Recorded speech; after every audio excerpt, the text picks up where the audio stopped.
When it comes to an artist's craft and their discography, they have multiple albums that they released over the years, and people would love or cherish them.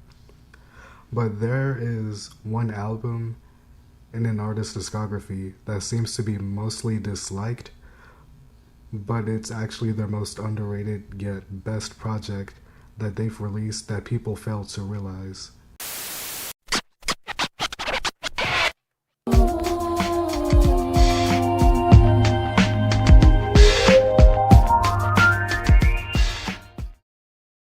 What's up, everyone? In this video, I'm going to be talking about my favorite The Weeknd album, Kissland. Kissland was released back in September 10th, 2013, 2 years after the Trilogy album. That put The Weeknd on radar early in his career. One thing that I've been noticing is that every time someone talks about The Weeknd, they say that After Hours, Trilogy, or even Beauty Behind the Madness are their favorite albums, but a lot of people say Kissland is his weakest or worst album, and I heavily disagree.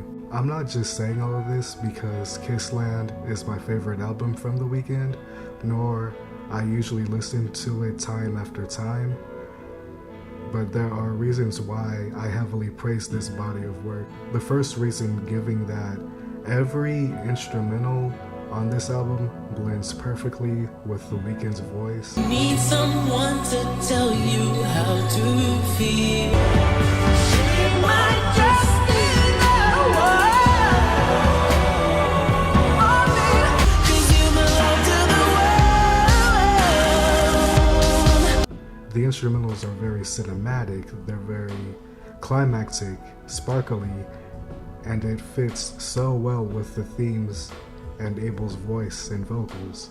And the theme around this album, from what I can pick up, is about dealing with being a lost soul who's very lonely, also being with someone who's also comes from the same background of being lonely, lost, and lustful, and how he explores it in the current state of his life during the time similar to the Trilogy era, but in another country, Japan, while being on tour.